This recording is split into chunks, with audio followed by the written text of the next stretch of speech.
Greetings to everyone. Hope everyone is in pink of their health. This side Suresh Tripathi. I'm a second year student pursuing BLLB honors from MIT Law School, Gwalior, Madhya Pradesh, and currently I'm working as a legal intern with Lexis & Company. So today we are going to discuss the topic judicial separation. So the term judicial separation has been defined in the section 10 of Hindu Marriage Act.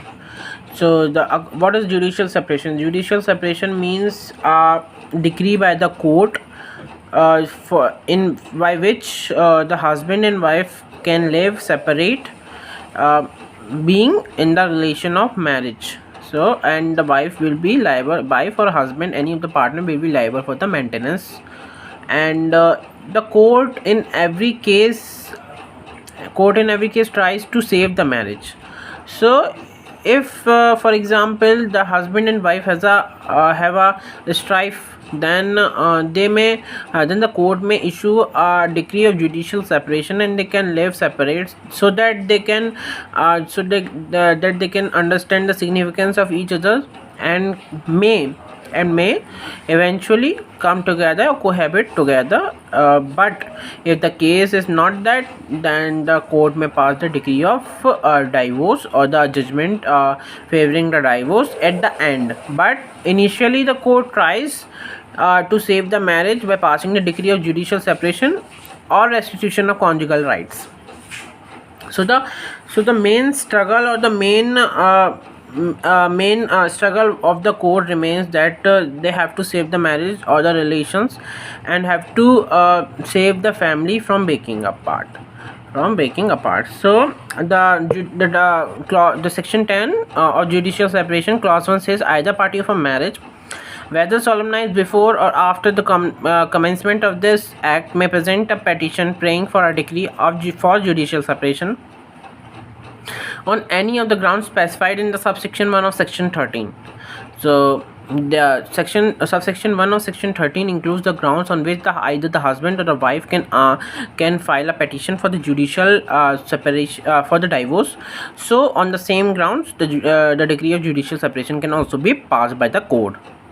So these includes the grounds such as if the husband or the wife has having the sexual intercourse voluntary with another partner, or they are suffering from the venereal disease which can cause the harm to the partner, or can be the reason for not for creating the hindrance for in the process of procreation of the children.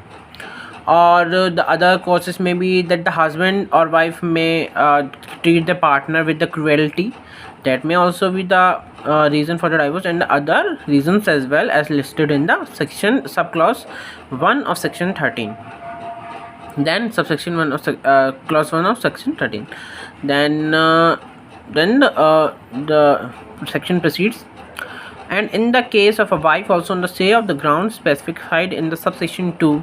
So in the subsection 2 of section 13, the grounds are available to the wife exclusively on which she can present the petition in the court for a divorce. So on the same grounds, the decree of judicial separation can also be passed by the court. These includes if the husband is having a wife, or is having a wife at the time of the marriage, living at the time of the marriage, the wife from a earlier marriage, and the wife from the earlier marriage can also file a petition that the husband is marrying on another woman. So that would be the one case. Then the other case may be that the husband